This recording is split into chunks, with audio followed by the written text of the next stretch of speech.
Esta conferencia es patrocinada por ADO. Esto es un sincero agradecimiento a los ejecutivos que nunca le mandan flores a sus abuelitas, se las llevan. A las mamás primerizas que llaman a la abuela al menor estornudo. A los licenciados que no necesitan conocer a alguien para decirle buenos días. A los novios que ni el sol de julio hace que se suelten de la mano. A los impulsivos que llevan a sus novias a cenar a una ciudad distinta. Y a los abuelos que lo que más disfrutan es hacer reír a sus nietos. Gracias a personas increíbles como ustedes, llevamos 75 años acercando a la gente a sus seres queridos, a sus lugares preferidos y a sus cosas favoritas. ADO te acerca. La siguiente conferencia, platicaba yo acá tras bambalinas con Armando Regil, lleva una gran carga de responsabilidad hacia los jóvenes y lo van a ver a continuación. Voy a platicarles un poquito acerca de la historia personal del currículum de Armando Regil Velasco, nuestro siguiente expositor. Presidente fundador del Instituto de Pensamiento Estratégico Ágora AC y PEA, primer Think y Do Tank mexicano de jóvenes. En 2010 fue seleccionado uno de los 10 potencialistas en México por American Express y participó como el ponente más joven en TDF. Es miembro de la comunidad global Shapers México City Hub, columnista en la revista Expansión, en el periódico El Economista y en ADN Político, CNN Expansión. Ha publicado 2 libros, La respuesta eres tú, una versión de liderazgo para jóvenes emprendedores, y 1 millón de jóvenes por México, una agenda de libertad y corresponsabilidad. Con la conferencia magistral La respuesta eres tú, recibimos a Armando Regil Velasco.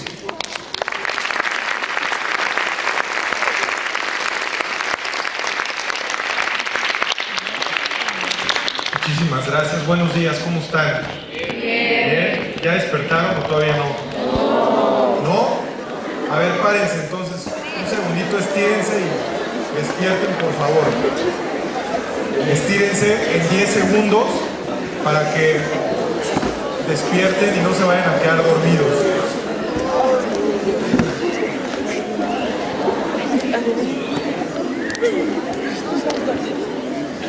¿Ya? ¿Mejor? Bueno, siéntense, por favor. Me da mucho gusto estar con ustedes esta mañana y quiero primero, además por supuesto agradecer a los organizadores de este Congreso Nacional de Jóvenes de UCEM, felicitarlos a ustedes por estar aquí, por darse el tiempo y la oportunidad el día de ayer y el día de hoy de participar en este Congreso, de venir a escuchar, de pensar, de conocer nuevos amigos, porque de eso se trata. Miren, quiero compartir con ustedes una reflexión de lo que he aprendido en estos años, que creo que puede ser muy relevante. No crean que tengo muchos años más que los que tienen ustedes. Tengo apenas 30 años, a veces me calculan un poquito más, me decían allá atrás, creían que era más grande, pero no. Lo que les quiero compartir hoy, para empezar, es una gran noticia que tendría que motivarnos a todos. Y esta noticia parte de que el futuro, óiganlo bien por favor, el futuro no está definido. ¿Qué significa eso? Que todo puede suceder. El futuro no está definido, como muchas veces nos han hecho pensar, que ya, ni modo, hagas lo que hagas, esto es lo que hay y se acabó. No. Y les voy a decir por qué no. Hoy estamos en un México que tiene grandes retos, pero que también tiene grandes oportunidades. Pero lo más importante para entender estos retos y lo que nosotros podemos hacer para cambiar este país, empieza por cada uno de nosotros. El título de esta conferencia es La respuesta eres tú, que es el título del primer libro que escribí cuando tenía 19 años. ¿Hay alguien aquí que tenga 19 años?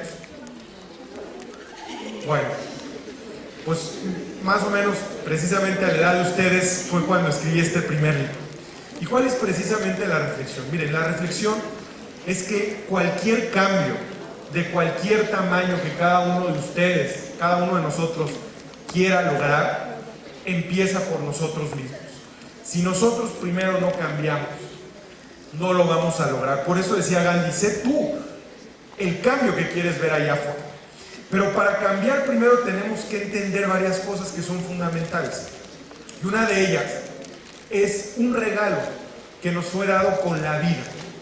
Un regalo que se nos dio al momento de nacer, pero del cual a veces estamos muy poco conscientes, y de ahí muchas cosas buenas que llegan a pasar en nuestra vida o muchas cosas malas que llegan a pasar. Este regalo al que me refiero es la libertad. La libertad que, como le dijera el Quijote a Sancho, es uno de los más preciosos dones que a los hombres dieron los cielos, dijo el Quijote. Con ella no pueden igualarse los tesoros que encierra la tierra, ni el mar encubre. Por la libertad, así como por la honra, se puede y se debe aventurar la vida. Fíjense qué extraordinario. La libertad es esa llave de todas nuestras posibilidades para hacer realidad cualquier sueño, por difícil que parezca. Pero ¿qué significa ser libre? Miren, déjenme hacer con ustedes esta reflexión para entender un poquito más a qué me refiero. Cuando observamos allá afuera el mundo natural, todo lo que nos rodea está inmerso en un ciclo de simetría, de repetición y de predeterminación. ¿Qué quiere decir esto? Que observamos, por ejemplo, cómo las hojas de un árbol se reproducen millones de veces con perfecta simetría dentro de la misma especie. Las flores, los animales dentro de la misma raza, especie, vemos cómo las estaciones son cíclicas, el día y la noche. La naturaleza es simetría, es repetición y es predeterminación. Pero a esta regla del mundo natural solamente existe una excepción, y somos nosotros, los seres humanos. ¿Por qué? Piénsenlo de esta manera. Cuando nace una persona, cuando nace un bebé, también nace un enigma. ¿Qué quiere decir esto? Que nadie puede predecir con exactitud qué va a ser de la vida de esa persona. Nadie. La pregunta es: ¿en qué nos vamos a convertir entonces con el paso de los años? Papá o mamá pueden cargar al bebé recién nacido y desear muchas cosas. Que cuando crezca estudie lo que yo estudié, que trabaje en esto, que haga aquello, muchas cosas. Pero ¿quién tiene la certeza de lo que va a ocurrir con la vida de esa persona? Nadie. La pregunta es: ¿de qué va a depender en qué nos vamos a convertir? Y aquí es donde se pone interesante. Entonces observamos que los seres humanos tenemos dos momentos de nacimiento. El primero es cuando nacemos del vientre de nuestra madre a la familia. Este es un evento fisiológico. El reto es sobrevivir. Los primeros años necesitamos el cuidado de alguien que nos proteja, nos alimente, porque si no, un bebé se muere.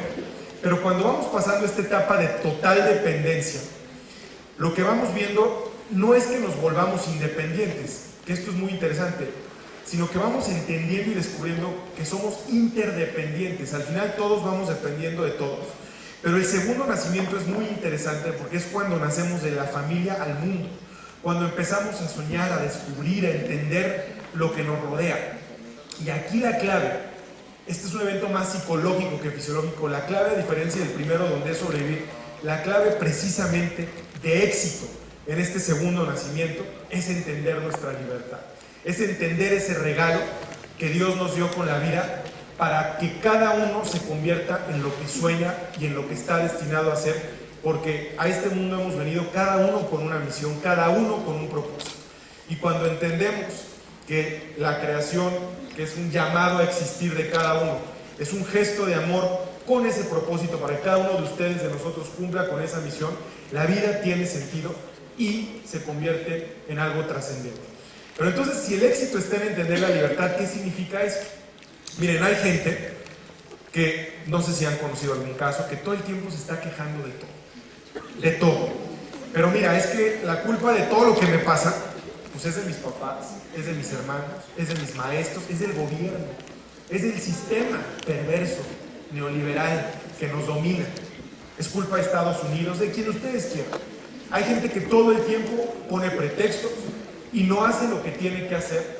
Y como dice un buen amigo, de excusas están llenos los excusados. Pero bueno, hay gente que solo pone pretextos y se queja y critica y nada más. Por otro lado, hay gente que entiende esto que acabo de decir, que su vida es trascendente, que está aquí con un propósito, que tiene una misión, que por algo y para algo ha venido a este mundo y que ve posibilidades donde otros ven problemas y que en lugar de evadir responsabilidades las asume y que dice: yo puedo lograr lo que me proponga, y que luche y que se esfuerce y que hace que las cosas sucedan. La diferencia entre un tipo de persona y otro, en esto que les estoy describiendo, es haber entendido la libertad y no haberla entendido, pero con algo que es importantísimo. La libertad es como una moneda que tiene dos caras. Una es la libertad y la otra es la responsabilidad. Y esta es la clave de por qué muchos tienen miedo a ser libres. Escúchenlo bien. Hay mucha gente en este país y en el mundo que tiene miedo a ser libre, que tiene miedo a hablar de libertad, a defender la libertad. ¿Y saben por qué? Me lo dijo Mario Vargas Llosa, el Premio Nobel de Literatura, en alguna conversación que tuvimos. Dijo, el problema de nuestros países, hablando de Latinoamérica, es que no nos gusta hablar de libertad porque ser libre compromete y no queremos asumir compromisos. Entonces, ¿qué es lo que hacemos? ¿Sabes qué? Que alguien decida por mí. Y vivimos evadiendo responsabilidades en lugar de asumirlas. Pero esto es muy peligroso, porque si tú no quieres comprometerte y hacerte responsable, estás abriendo un espacio y dejando que alguien más decida por ti. Y puede ser que no sea precisamente de la mejor manera. Entonces, este es un problema muy grave que se va trasladando en círculos mucho más grandes.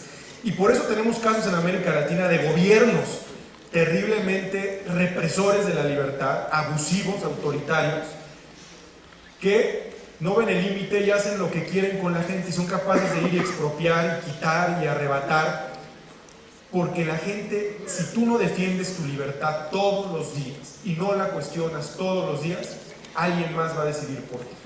Y esto hay que tenerlo muy en cuenta, porque es algo muy importante. Claro, la gente que no quiere asumir responsabilidad dice, bueno, es que si algo sale mal, tengo a quien echarle la culpa. Pero no hay nada más peligroso que dejar ese vacío y no ocuparlo por ese miedo a no asumir responsabilidad. Entonces, por eso la libertad es tan importante. Por eso es la llave maestra de todas esas creaciones, de esos sueños, de esas posibilidades, para que cada uno de nosotros al final se convierta en lo que sueña y en lo que quiere lograr. Pero acuérdense, sin responsabilidad no se puede defender la libertad. ¿Y esto por qué se los digo? Porque cuando estaba precisamente escribiendo este primer libro, La respuesta eres tú, en el cual participaron 42 líderes de 21 países, expresidentes, ministros, empresarios, líderes académicos de la sociedad civil, de todo, yo trataba de observar muy claramente qué es lo que los había destacado del resto de la gente. ¿Por qué eran líderes o son líderes? ¿Por qué han logrado hacer la diferencia en la vida de mucha gente? Yo estoy seguro que si ustedes están aquí esta mañana es porque tienen ese deseo, esa aspiración de liderazgo, de hacer, de transformar, de crear una empresa, de innovar, de hacer que este país sea un lugar mejor. Pero hay que entender que se requiere primero, porque a veces queremos ir muy rápido en ciertas cosas y nos brincamos algunos pasos. Lo primero que requerimos entonces para que esto suceda con éxito es, además obviamente lo que decía de entender la libertad y asumir responsabilidades, conocernos a nosotros mismos. Miren, decía, hay lecciones que pasan los años y los siglos y siguen vigentes. Hace miles de años en el templo de Delfos, la máxima escrita en la antigua Grecia era conócete a ti mismo. Y pareciera que otra vez es lo último que queremos. Nadie puede dar lo que no tiene. Y tú no puedes ser un gran líder, un gran emprendedor, si primero no te conoces a ti mismo, si no sabes quién eres, si no sabes de dónde vienes y dónde estás parado y a dónde vas. Pero a veces preferimos vivir en el ruido de todos los días, conectados al teléfono y a la tecnología y desconectados de la realidad. A veces no somos capaces ni tenemos la curiosidad de conocer, para empezar, nuestro círculo más cercano, la ciudad en la que nacimos, el estado en el que vivimos, ya no diga ni siquiera el país. No conocemos y no nos conocemos. Y por eso, al no conocernos, muchas veces no nos acabamos de dar cuenta del potencial que tenemos, de los talentos que tenemos, de los dones que tenemos para hacer esa diferencia. Y de la mano del autoconocimiento viene otra característica que es importantísima, que es la autoestima. Si no te conoces, difícilmente te vas a querer. Y miren, ahorita me hacían acá atrás una entrevista antes de salir con ustedes. Me preguntaban cuál creo que sea uno de los grandes retos que tenemos los jóvenes en México. Y a esta pregunta hay muchísimas respuestas, es una pregunta muy amplia. Pero yo les puedo decir, por lo que he aprendido en estos años, que uno de los mayores retos que tenemos y que más me preocupa es como generación, como jóvenes, creernos. Me preocupa mucho si tú en la vida hagas lo que hagas, no te la crees. Nadie te la va a creer. Y yo sí he visto en muchos momentos que los mexicanos actuamos como ciudadanos con muy baja autoestima. Cuando tú tienes una autoestima baja, cuando no tienes ese amor propio, primero no puedes darlo a los demás, y segundo, una persona que no se ama a sí misma permite muchos atropellos, permite que no la respeten, permite que le hagan, le deshagan, le digan, le maldigan.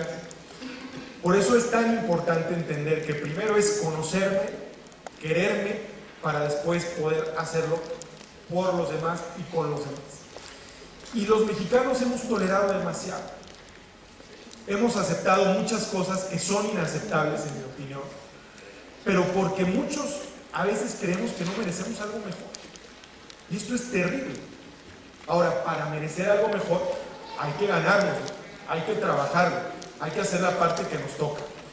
Pero es muy importante que tengamos esa conciencia y esa claridad. Y como les digo, al observar estos líderes mientras escribí el libro, también me di cuenta de otra cosa que hoy quiero invitarlos a todos ustedes. Steve Forbes, el editor de la revista Forbes, escribió un libro muy interesante que se llama Power, Ambition and Glory. Y él hace un análisis de los líderes más destacados en los últimos 2000 años de historia. Y hace ese recuento y va viendo qué características tenían estos grandes líderes. Había grandes diferencias en el momento histórico que vivieron, en los retos que enfrentaron, en muchas cosas. Pero ¿saben ustedes cuál es la característica más importante que tienen estos grandes líderes a pesar de todas esas diferencias en 2000 años de historia? Estos líderes se atrevieron a desafiar el pensamiento convencional de su época. Eso es lo que tienen en común. Desafiar el pensamiento convencional de su época. ¿Qué quiere decir eso? Que cuando la corriente va para allá y todo el mundo dice es que esto así es y así va a ser y no hay de otra, hay alguien que se levanta y dice, puede ser diferente. Y aunque lo tachan de loco, y aunque lo critican, y aunque lo señalan, demuestra que las cosas pueden ser de otra manera. Yo les pregunto a ustedes, ¿cuál creen que hoy en el México del 2015 sea el pensamiento convencional? Yo este pensamiento convencional lo veo lleno de muchos nos, de mucha gente que dice no se puede, no lo hagas, no lo intentes, no va a cambiar. Y ahí es donde tenemos que tener el valor para desafiar. Le entregamos un premio hace un par de años al expresidente de España, José María Aznar, un premio que tenemos en IPEAM, en nuestro think tank. Y yo le preguntaba, presidente, enfrente de un grupo de jóvenes como ustedes, ¿cuál cree usted que es la característica más importante que debe tener un líder? El presidente Aznar decía, sin duda, la más importante es claridad de ideas. Porque un líder que no tiene claridad de ideas puede llegar a cualquier parte. Hoy va para un lado, mañana va para otro, no sabe a dónde va, no tiene esa visión, no tiene claro hacia dónde.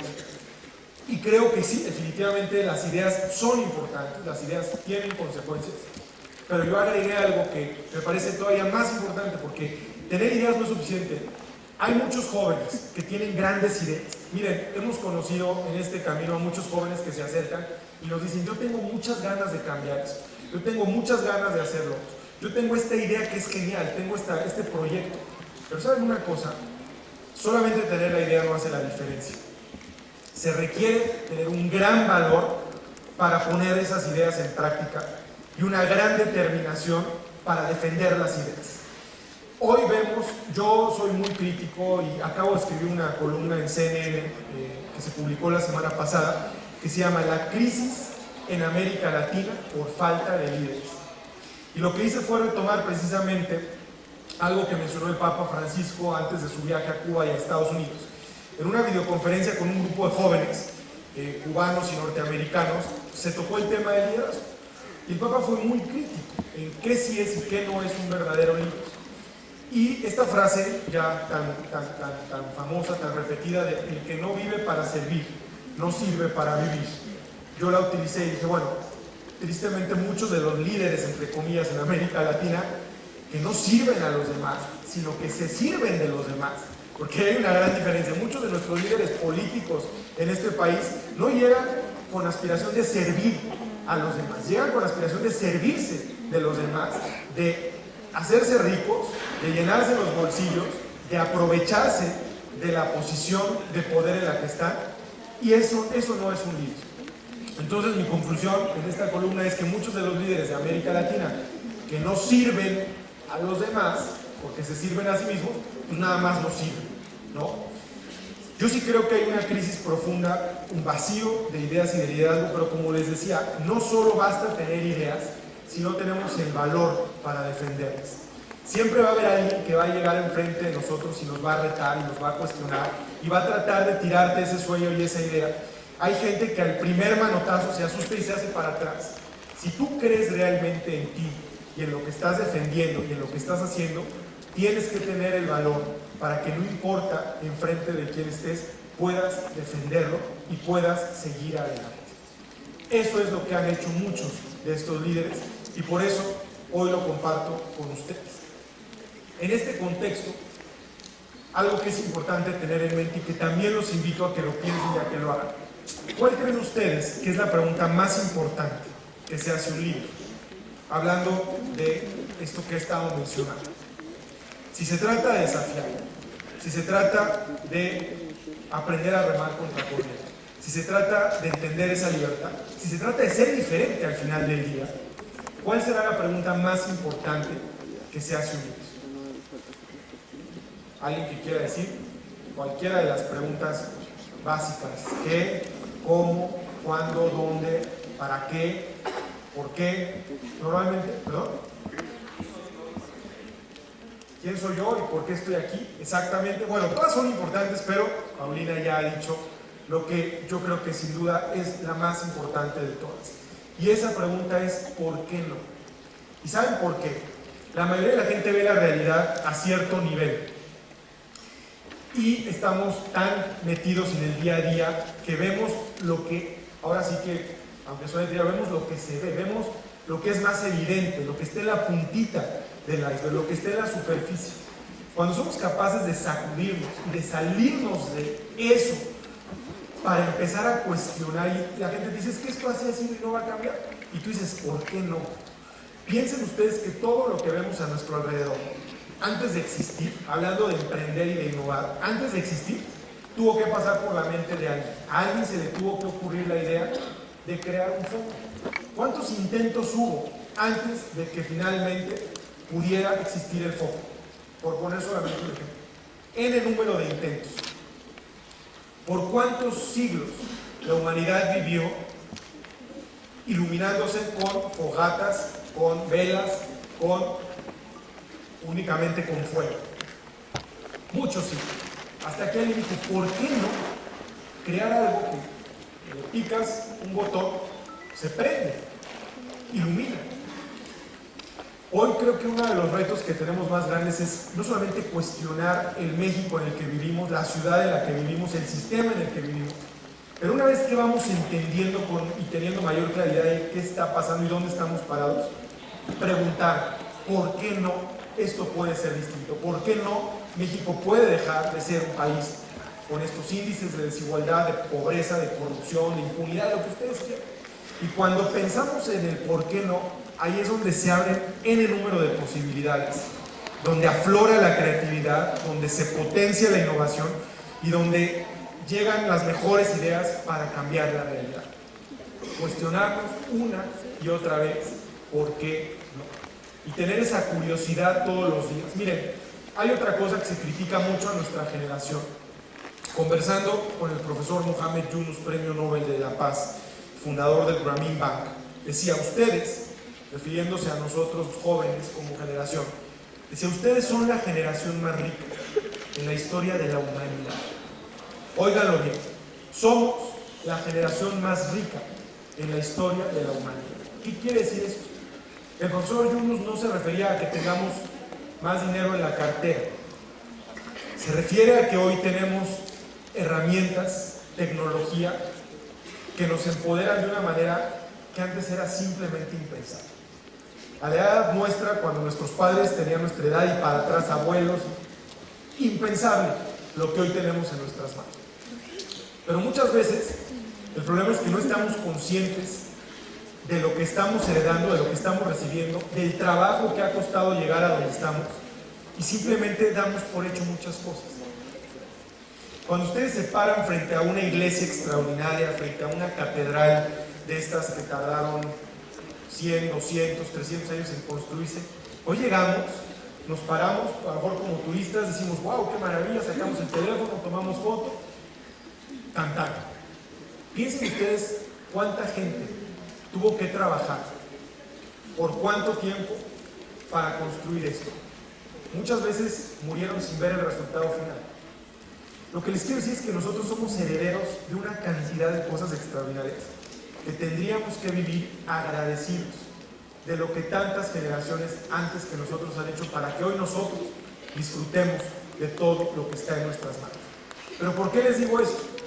Porque si antes de nosotros tantas generaciones fueron capaces de lograr tanto con recursos mucho más limitados a los que hoy tenemos nosotros, ¿saben una cosa?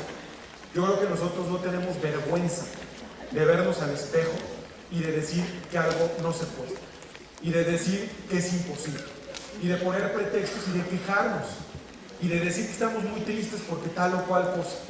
Caramba, con todo lo que tenemos en nuestras manos, tenemos todo para cambiar el mundo.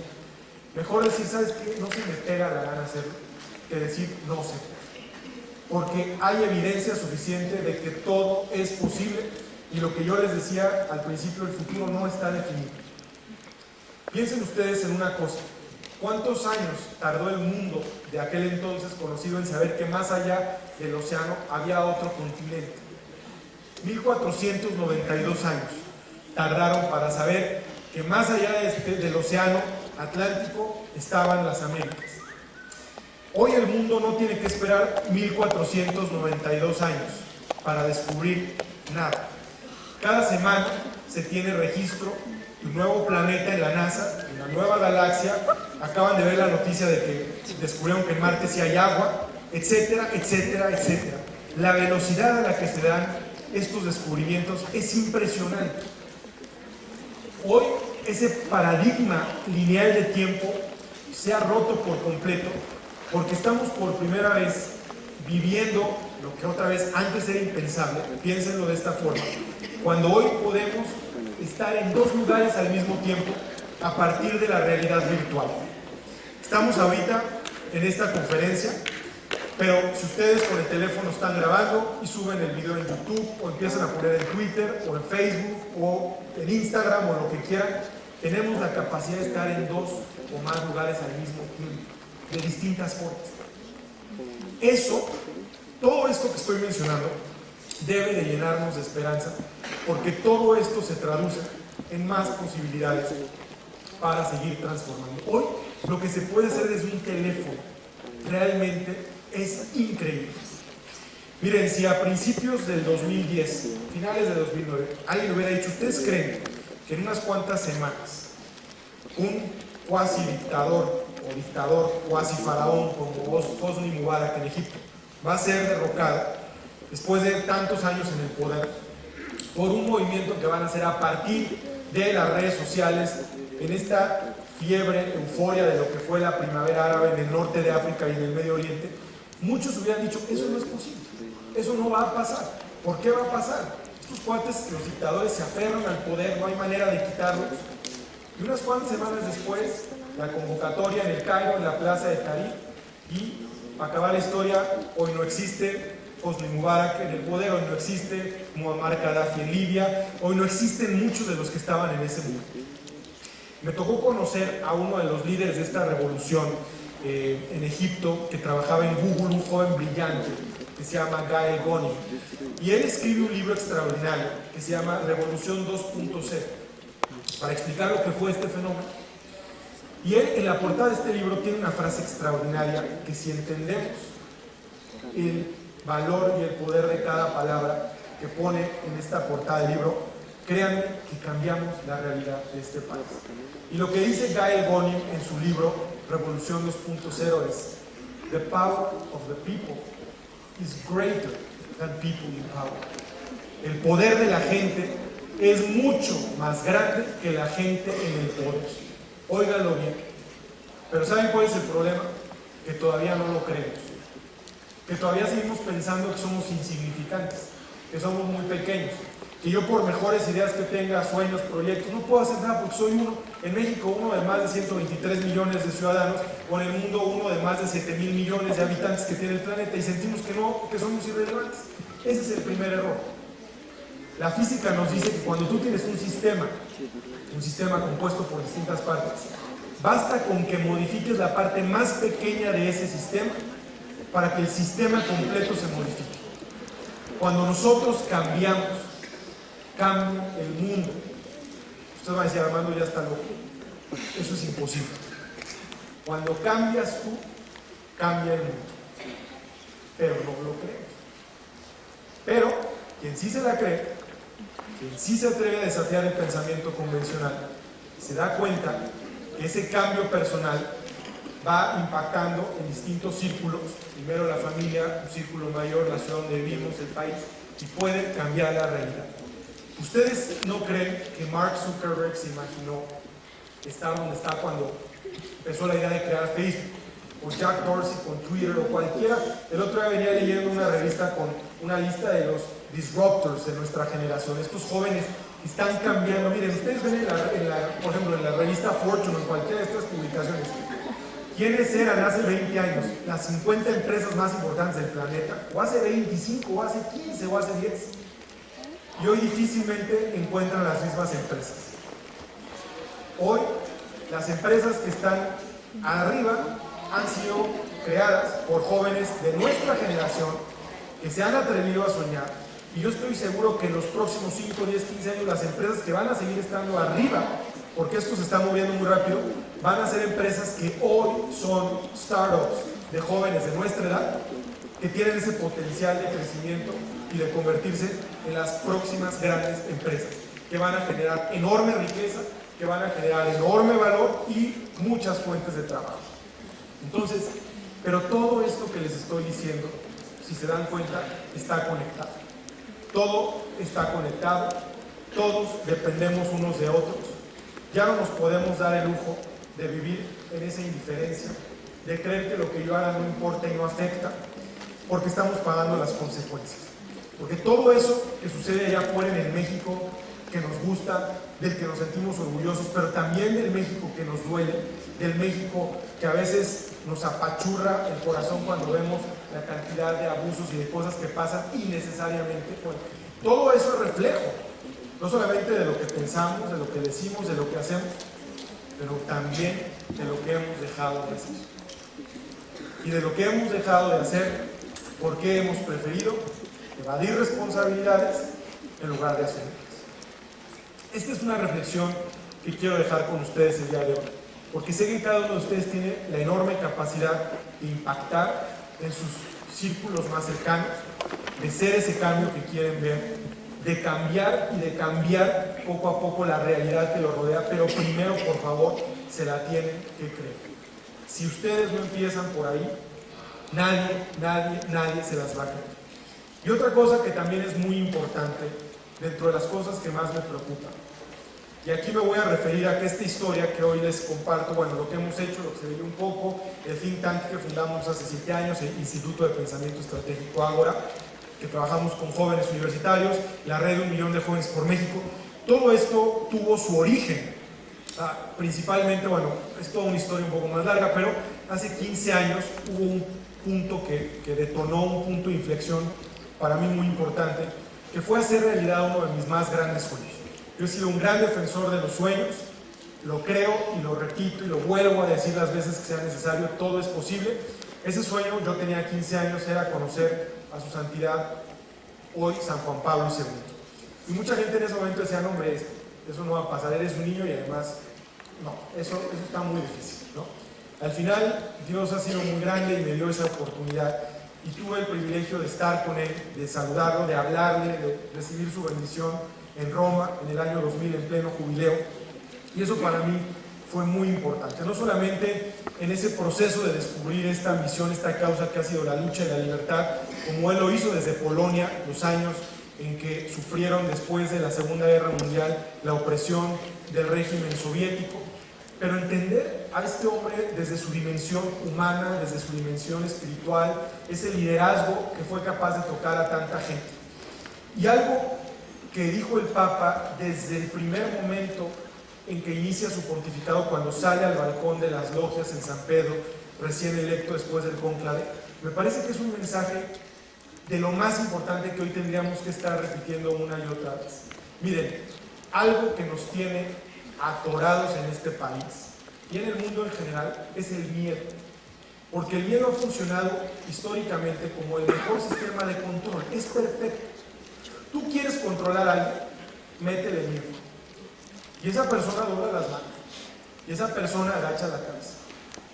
Y hoy me preocupa mucho en este México, con todo lo que está pasando, que muchos mexicanos viven con mucho miedo.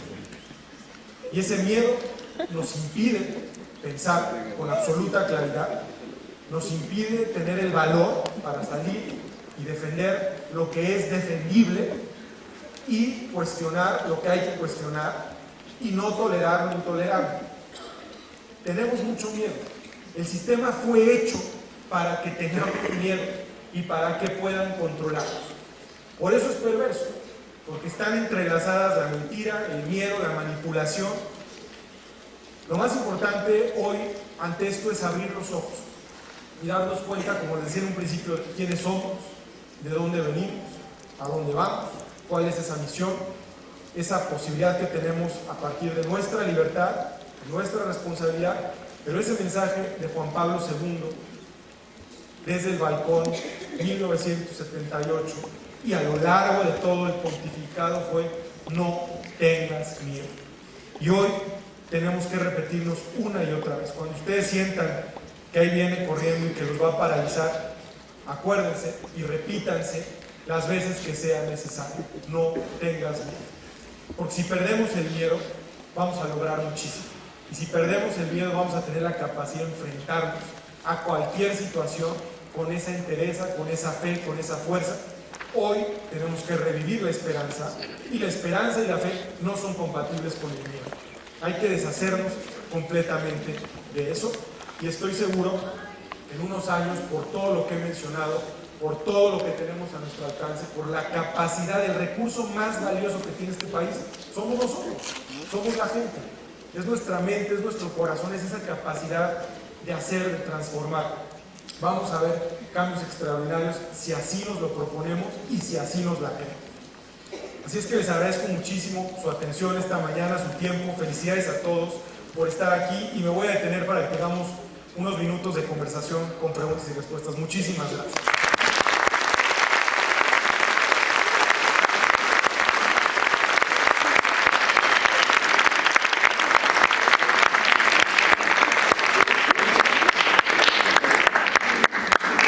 Muy interesante la conferencia, como les comentaba, es de mucha responsabilidad para los jóvenes, para que sepan cómo está la cosa actualmente y lo que nos espera el futuro. Nos quedaste de ver unos minutos, estaba muy interesante la conferencia. ¿Tienes 10 minutos todavía si gustas? Muchas gracias, pues sí, los aprovechamos, claro. Que no sea monólogo, que sea más una conversación. ¿Alguien tiene alguna pregunta? ¿Hay algún micrófono o algo? O si no, a grito, pero... Sí, hay micrófonos. Aquí está uno, mira, por ejemplo, aquí enfrentito.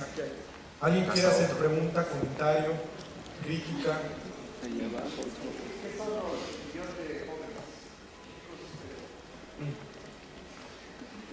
Muchas gracias.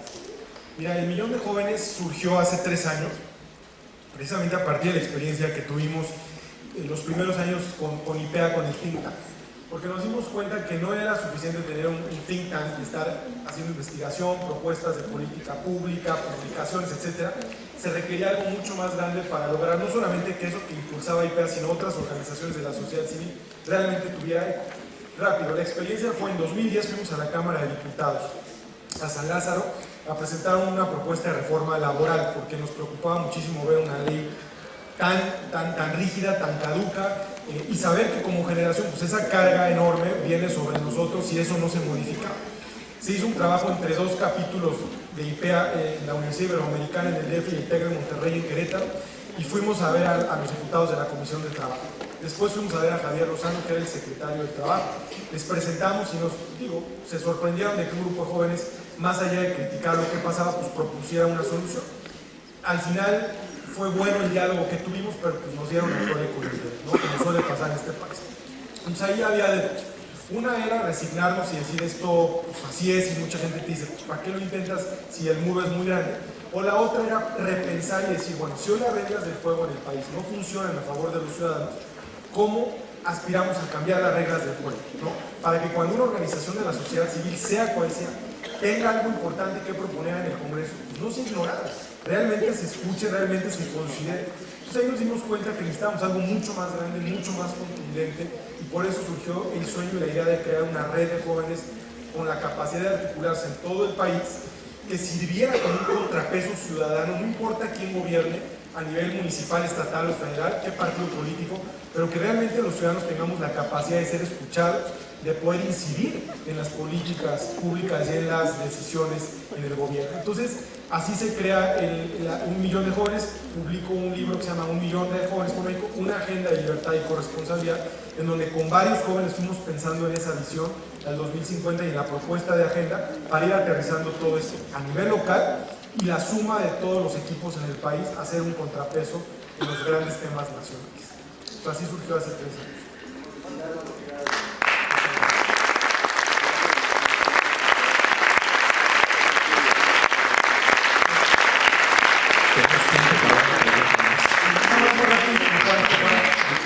Todos ustedes conocen, bueno, Daniel Servique, presidente del Consejo y director del Grupo Bimbo, que es consejero nuestro, nos dijo, nunca vayan a decir cuándo esperan llegar al millón, o sea, una fecha, porque es ponerse la soga en el cuello, ¿no? Entonces, lo que hemos hecho ha sido crecer poco a poco, buscando, aunque no seamos todavía 1 millón, pero que la masa crítica de jóvenes que sí somos, tengamos repercusión, impacto en 1 millón o en más, ¿no? Y eso sí ha sucedido ya. Entonces, ha sido un proceso paulatino, porque al final no se trata de crecer por crecer, sino tener a la gente correcta que realmente esté comprometida. Sí. Y también comentó que un sueño, según nos comentaban ayer, un sueño es una meta con fecha. Exactamente. Bien importante. Tenemos tiempo para una pregunta más. Tenemos micrófonos para que por favor quien vaya a hacer la pregunta pase un micrófono y que todos podamos escucharla. Ahí está el micrófono, pásale por favor, para que todos escuchen la pregunta. Nada más preguntarte, ahorita les dabas el consejo a los jóvenes de que no tengan miedo o no tengamos algunos 2 o 3 puntos que recomiendas para vencer ese miedo. Porque dice que no lo sintamos o no lo sientan, pero ¿qué nos recomiendas? No, de que se siente. Gracias. Claro. La pregunta es muy importante, esta pregunta muy importante. Muchas gracias. Mira, humanamente es imposible no sentirlo, ¿no? Somos de carne y hueso. El que diga que no lo siente, pues está diciendo una mentira. Déjenme nada más muy rápido aprovechar la pregunta para compartirles algo.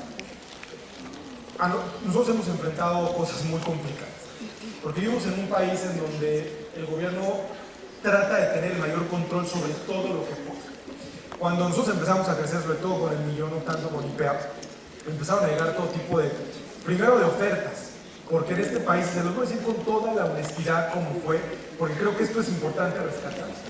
El gobierno lo primero que busca es comprarte, porque dicen, como en el Padrino, hay ofertas que uno no puede rechazar. Sí, el problema es que, como yo les dije, nosotros no estamos por dinero y eso hace toda la diferencia. Estamos aquí por un ideal y por cambiar este país. Entonces, lo que nosotros hacemos ni está a la venta ni tiene precio, ¿no? O sea, no es cuestión de cantidades, de saber de cuánto me ofreces.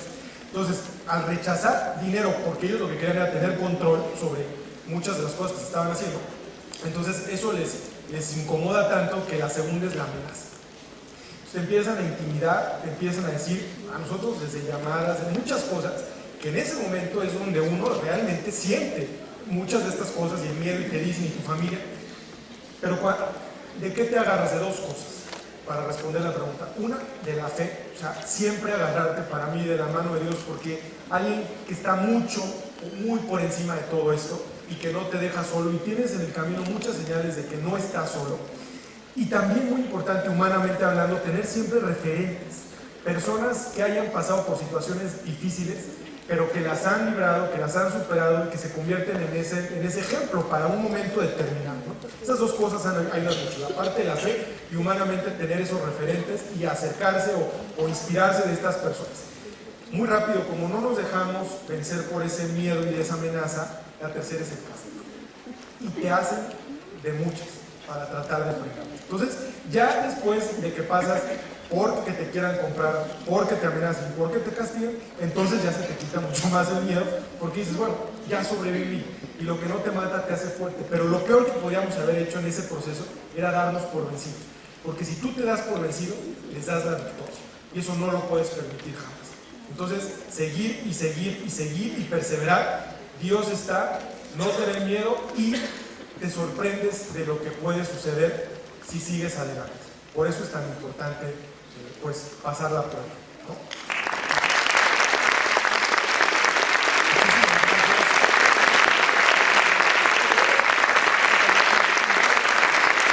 Si por ahí queda alguna pregunta, después también me pongo a sus órdenes en Twitter, me pueden encontrar Armando-Regil, y si tienen alguna pregunta, comentario, podemos seguir la conversación por ahí. O si alguien más quiere que le pase mi mail o algo por ahí, con mucho gusto, para invitarlos, aparte de lo que estamos haciendo, etcétera. La invitación está abierta. Gracias otra vez por la invitación. Y la segunda opción es que pueden comprar el libro. La conferencia del día de hoy estuvo basada en el libro La Respuesta del Espíritu. Muchísimas gracias.